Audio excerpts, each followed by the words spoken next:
धर्म के लिए सहन करना पड़े तो सह लो, जैसे राम जी ने सहा। हरिश्चंद्र ने अपने बेटे को बाजार में बेचा, पत्नी को बाजार में बेचा, खुद बाजार में बिक गए थे। किसके लिए बिके थे?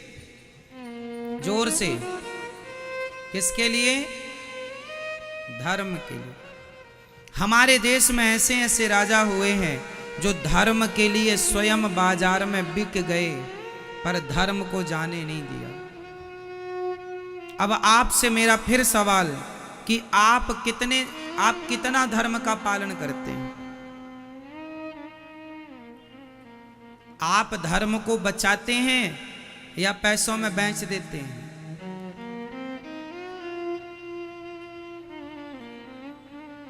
बोलो। आजकल सब लोग बिकते हैं। सब लोग क्या होते हैं? बिकते हैं। आप हर फील्ड में जाकर देख लो, बिकाऊ लोग मिल जाएंगे। क्यों मेरी मां? आज तो सब बिकता है साहब, सब बिकता है। लोग गवाहों को पैसा देकर खरीद लेते हैं, लोग एडवोकेट खरीद लेते हैं, लोग जज खरीद लेते हैं, लोग डॉक्टर खरीद लेते हैं। हाँ या ना? सब बिकता है यहां।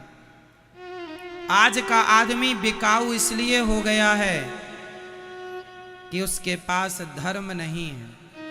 बिके तो हरिश्चंद्र भी थे, पर अपने आप को बेचा था, धर्म को नहीं बेचा था। आजकल का आदमी धर्म को बेच रहा है। अपने आप को बेचा था, धर्म को नहीं। और आज का आदमी अपने आप को नहीं बेचता, धर्म को बेचता है।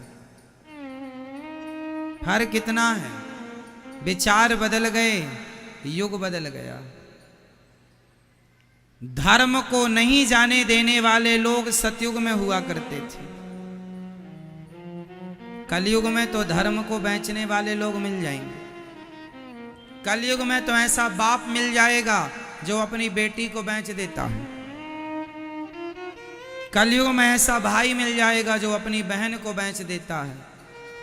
कलयुग में ऐसा प्रेमी मिल जाएगा जो अपनी प्रेमिका के 35 टुकड़े कर देता है। कलयुग है साहब, कुछ भी हो सकता है। कलयुग है, सही है।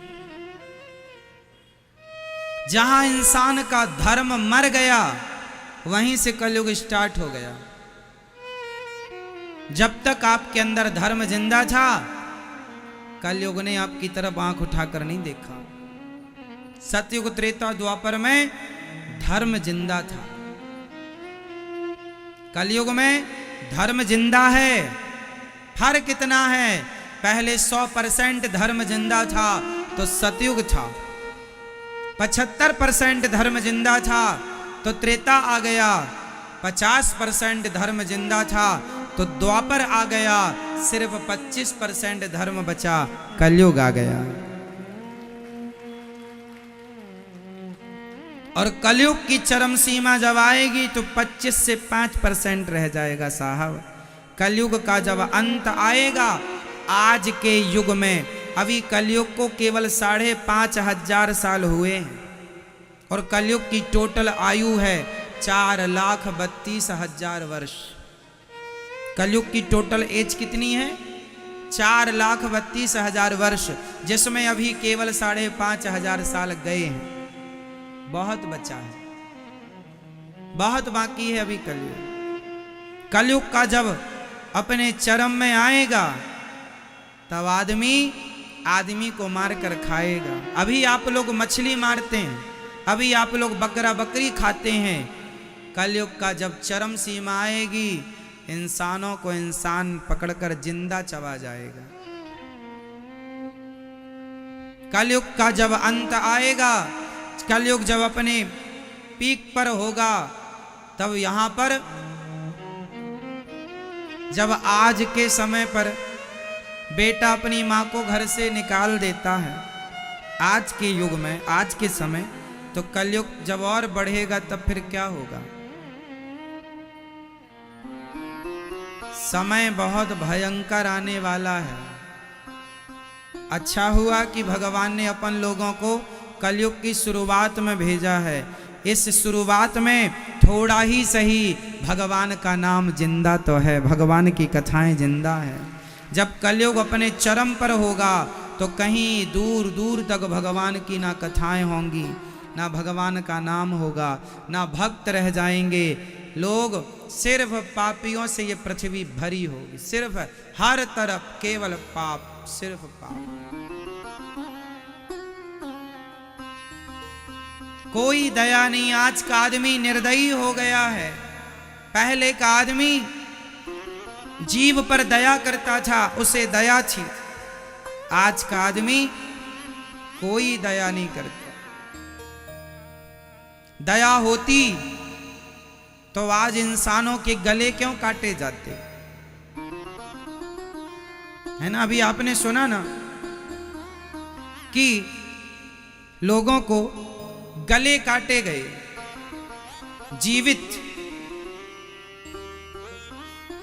जीवित बच्चों के, जीवित व्यक्ति के गले काट दिए गए, जिंदा मार दिया गया, सिर कलम कर दिया गया। ये क्या है?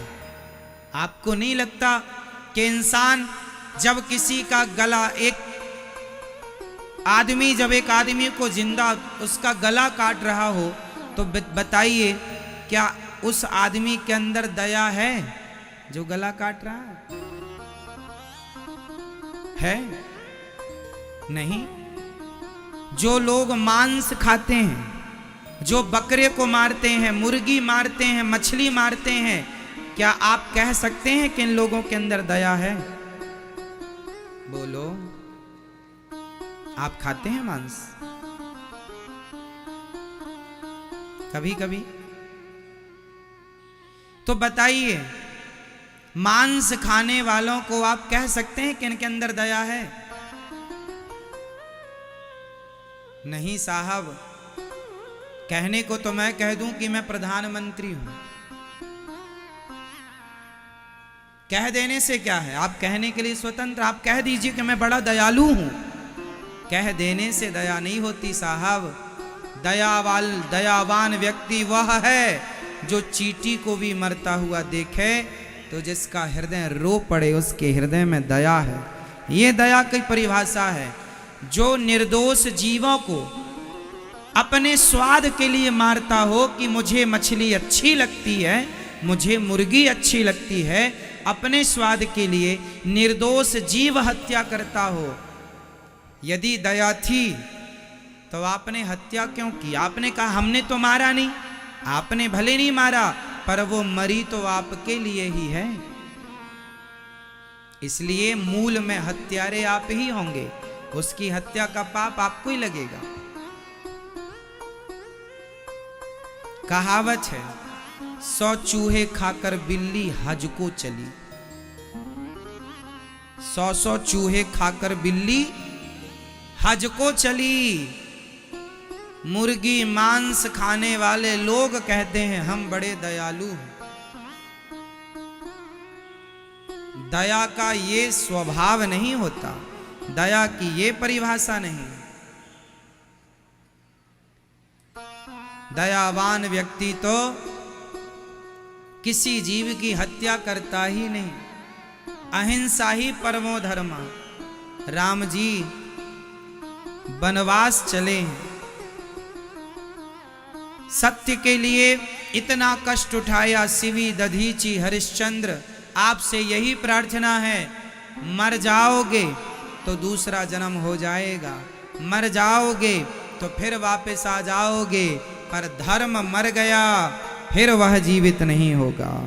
बेटा मर गया तो आ जाएगा दूसरा बेटा, पत्नी चली गई तो आ जाएगी दूसरी। एक राजा हुए हमारे देश में, नाम था मोरध्वज, जिन्होंने अपने बेटे को आरे से चीर कर दान दिया था। सुना है कभी? क्यों दिया था? एक ब्राह्मण आए, बोले हमारा शेर भूखा है, बूढ़ा हो गया है, उसे मांस चाहिए, पर आपके बेटे का मांस खाएगा वो, और वो वचन दे चुके थे। अब राजा बोले बेटे को मारूंगा तो हत्या लगेगी। तो बेटा आ गया, पिताजी आप मेरी परवाह ना करो, आप यदि नहीं दोगे ना तो आपका वचन मिथ्या हो जाएगा, आप झूठे हो जाएंगे कि कहकर आपने नहीं दिया, कि कहकर आपने नहीं दिया। इसलिए मैं आपका बेटा हूं, मैं आपके धर्म की रक्षा करूंगा, आप मुझे आरे से चीर कर आप अपने ब्राह्मण को दिए वचन को पूरा कीजिए। आरा लाया गया साहब, मोरध्वज ने अपने पुत्र ताम्रध्वज के सिर पर आरा रखा और जो आरा चलाया खून की पिचकारियां निकल गईं, पर राजा के हाथ रुके नहीं। क्यों? क्योंकि बेटे को महत्व नहीं दिया, धर्म को महत्व दिया। अरे धर्म है तो 100 बेटे हो जाएंगे, और धर्म नहीं है तो धर्महीन धृतराष्ट्र के थे तो 100 बेटे। धृतराष्ट्र के कितने बेटे थे? जोर से 100, एक भी काम का नहीं है। तो आचरणहीन और धर्महीन नालायक बेटे 100 भी हों तो किस काम के, और लायक बेटा एक ही हो अर्जुन जैसा तो काम कर जाता है। लायक भला एक, नालायक 100 किस काम के? क्यों?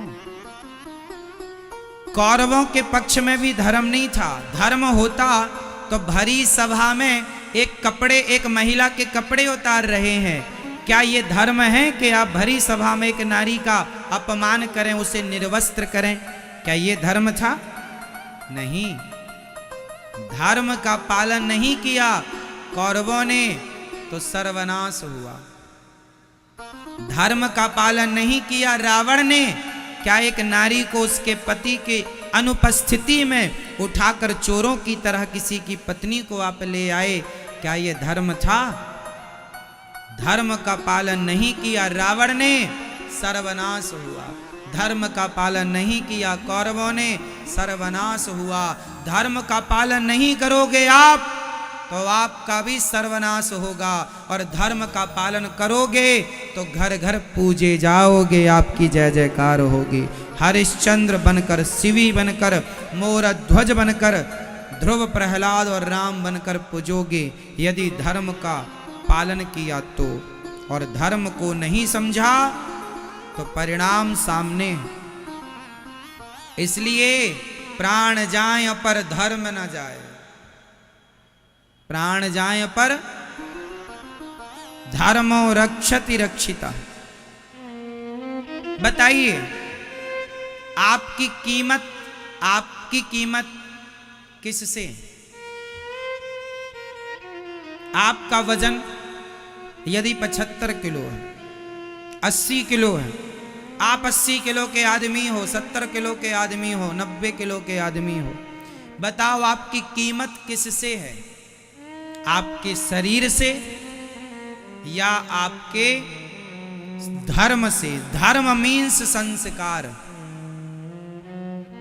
आप बहुत पैसे वाले हैं लेकिन आपने 2 नंबर का भ्रष्टाचार करके, उल्टे सीधे काम करके पैसे कमाए। आजकल तो लोग कैसे भी पैसे कमाते हैं साहब, लड़कियों को बेच बेच करके भी लोग पैसे कमा रहे हैं। बोलो हाँ या ना? क्या गांव की बहन बेटियों का अपहरण नहीं हो रहा है? क्या किडनैपिंग नहीं हो रही है? ये लड़कियों को किडनैप करके क्या होता है, बेच दिया जाता है। बड़े बड़े शहरों में काम वाली बाई बना के रखा जाता है। बच्चों का अपहरण करके क्या लोग किडनियां नहीं निकाल रहे हैं?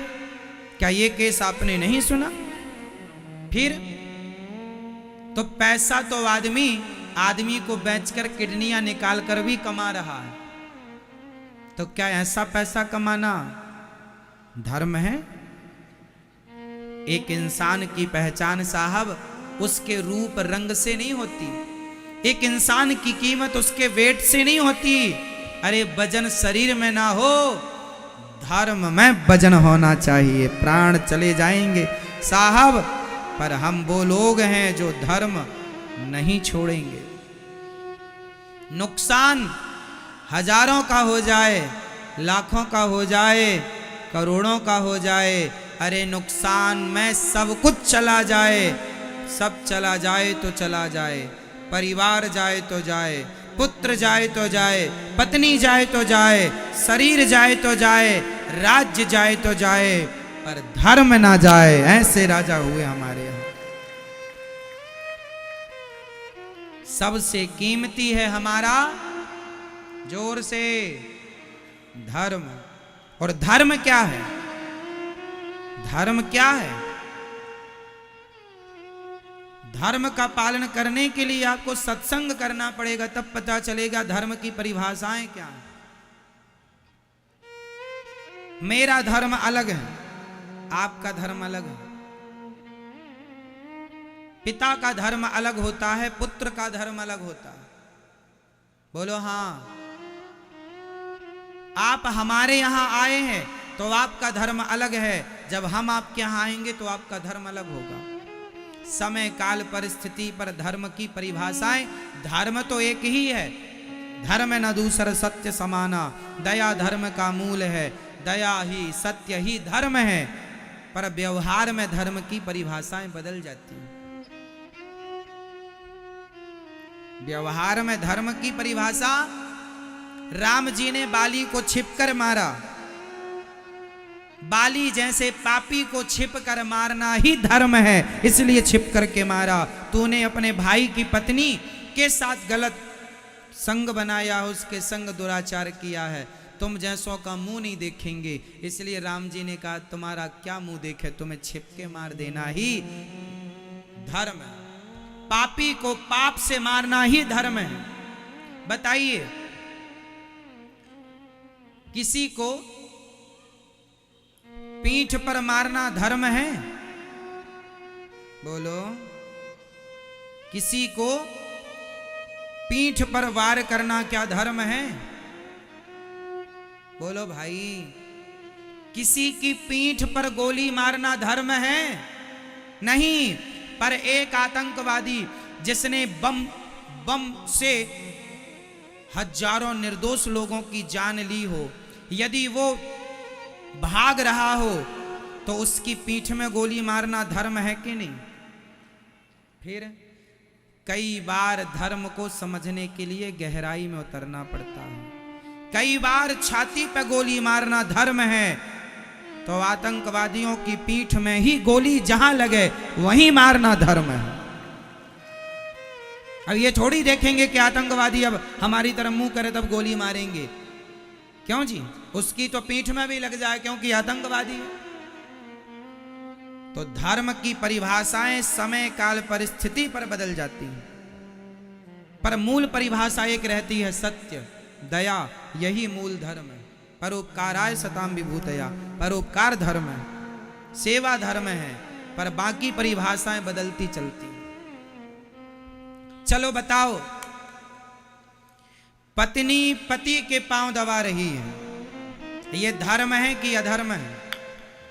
उत्तर आज मैं धर्म को बड़ी डीपली समझाऊंगा, शायद आपको समझ में आए धर्म की व्याख्या। पत्नी पति के पांव दबा रही है, ये धर्म है या अधर्म है? जोर से। पत्नी अपने पति के चरण दबा रही है, ये धर्म है या अधर्म है? बोलो।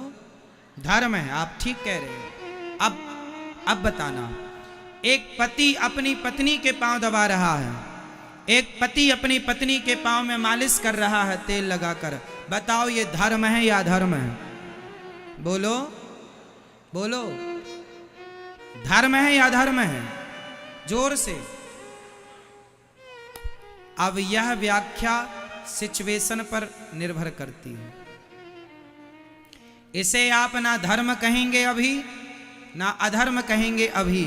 इसे तब माना जाएगा यदि किसी की पत्नी बीमार है, करने वाला कोई नहीं पति के सिवा, तो वह पति इंसानियत के नाते वह अपनी पत्नी के पांव में तेल लगाकर यदि उसका दर्द कम करता है तो वह पति धर्म ही कर रहा है।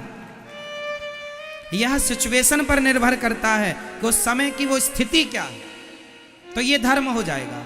अब पत्नी बढ़िया खा पी के पति से कहे जी आओ पाँव में तेल लगा दो, ये अधर्म हो जाएगा। ये क्या हो जाएगा? पाँव में तेल लगाना ये धर्म भी है और अधर्म भी है।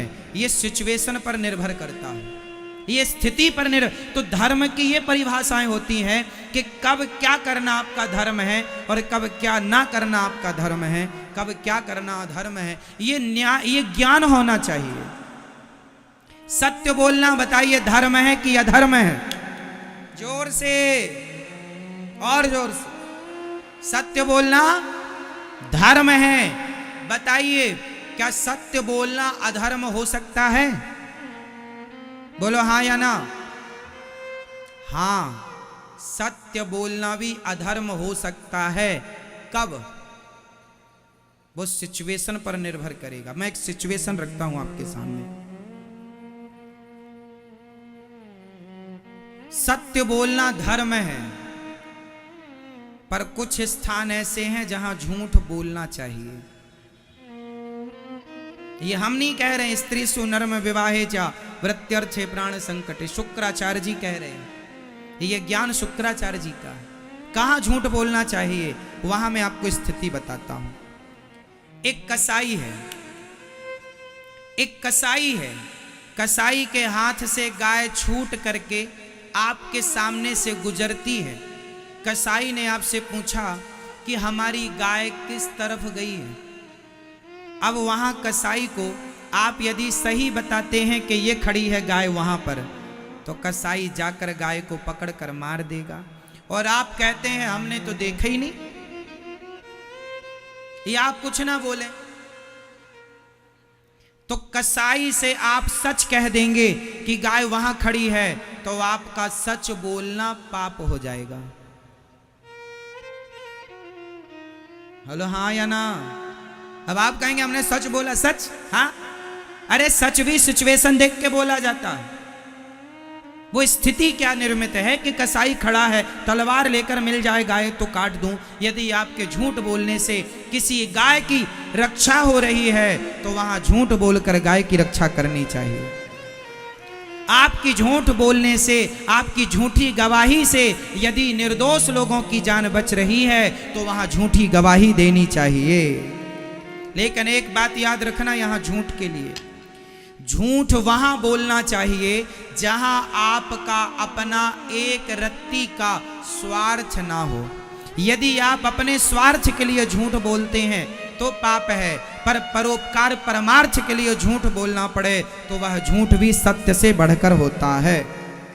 और ये स्थितियां पूरी जिंदगी में शायद किसी के जीवन में आए। इसका अर्थ ये नहीं है कि आप लोग झूठ बोलना शुरू कर दें। आप अपनी दुकान में बैठकर ग्राहकों से झूठ बोलते हैं तो वह पाप है। ठग रहे हैं, बेईमानी भ्रष्टाचार कर रहे हैं अपने स्वार्थ के लिए, वह घोर पाप है। पर आपके झूठ बोलने से गाय की रक्षा होए, समाज के बहुत बड़े तबके की रक्षा होए आपके एक झूठ बोलने से, वहां पर आपका झूठ बोलना धर्म है। तो एक स्थिति निर्भर करती है वो समय क्या है ना। तो सत्य और धर्म की परिभाषा बड़ी गहरी। अब ये परिभाषाएं समझने के लिए बहुत अध्ययन करना पड़ेगा, बहुत सत्संग करना। आजकल का आदमी निर्णय क्यों नहीं ले पाता? इसलिए कि आपको धर्म का बोध नहीं।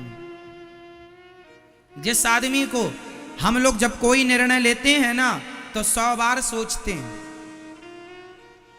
100 बार सोचते हैं आगे क्या होगा पीछे क्या होगा, फिर निर्णय लेते हैं।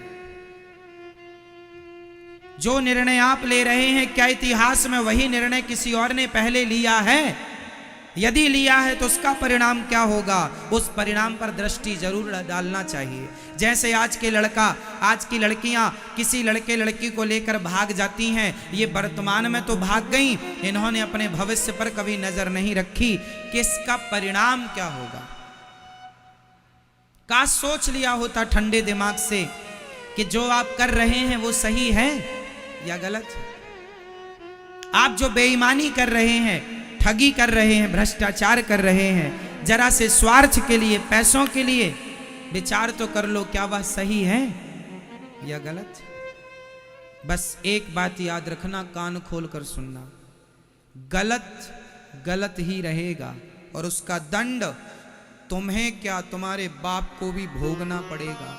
भगवान से आज तक कोई बचा होए, अरे हमसे आप बच जाओगे, हमारे देश के कानून से शायद आप बच जाएं, पर परमात्मा जो लाख आंख से देख रहा है, तुझे देखने वाला, उससे भला कोई कैसे बच सकता है। इसलिए गलत ना करना, गलत गलत होता है, वो सही नहीं हो सकता,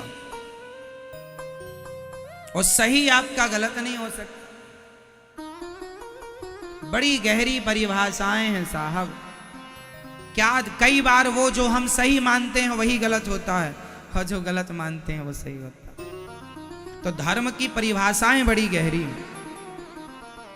एक ही काम हम करें, वह सही भी हो जाता है, वह गलत भी हो जाता है। देखने के नजरिए होते हैं, है ना।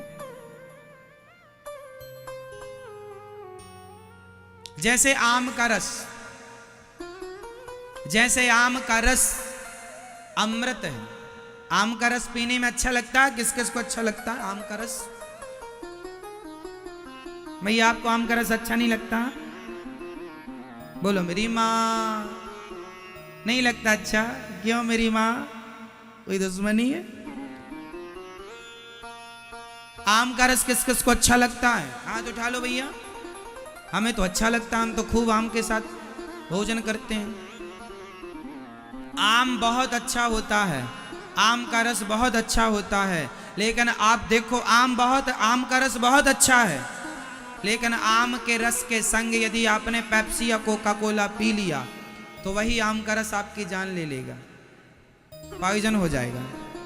पेप्सी के साथ, कोका कोला के साथ। तो जो चीज अच्छी है वह बुरी भी है, वो सिचुएशन, वो स्थिति पर निर्भर करती है। यही धर्म का ज्ञान है। जिसको धर्म का ज्ञान है वो अपने खाने पीने से लेकर, सोने जागने से लेकर, उठने बैठने से लेकर, बोलने बताने से लेकर, हर जगह धर्म का फॉर्मूला काम करता है। यहां तक कि हमारे भारत में, हमारे यहां बैठने का भी एक सिद्धांत है, कैसे बैठना चाहिए, किसके सामने कैसे बैठना चाहिए। आप अकेले में कैसे भी बैठो, है ना। मंदिर में कैसे बैठना चाहिए, घर में कैसे बैठे हो, जैसे घर में बैठे हो वैसे मंदिर में नहीं बैठ सकते। घर में आपने पांव पसार लिया, मंदिर में आपने भगवान की तरफ पांव पसार लिया, तो वही घर में पांव पसारेंगे तो शरीर को राहत मिलेगी, कंफर्टेबल रहेगा, पर वही पांव मंदिर में पसार लेंगे तो वो पाप हो जाएगा भगवान की तरफ पांव। कैसे बैठना चाहिए, मैं आपको छोटी छोटी बातें क्या बताऊं। गुरुजनों के सामने कैसा बैठना चाहिए, ये भी बैठने का भी सिद्धांत है कि क्या कैसे। चलो ये आपके फिर बस की नहीं है ये बातें, है ना। इसलिए अब आपको बस इतना समझा रहे हैं कि धर्म का पालन करना, मर जाना परंतु धर्म जाने मत देना। था भरा सोना खचाखच लंक की दीवार में, एक रत्ती नहीं मिला रावण को मरती वार में। जाने न देना धर्म, करना लोभ मत धन धाम का, और धर्म ही जाता रहा तो धन रहा किस काम का। अच्छा एक बात बताओ, एक तरफ आपका धन है और दूसरी तरफ आपका धर्म है, और दो में से एक को जाना पड़ेगा, तो आप किसे छोड़ेंगे, धन को या धर्म को? आप किसे बचाएंगे, धन को बचाना।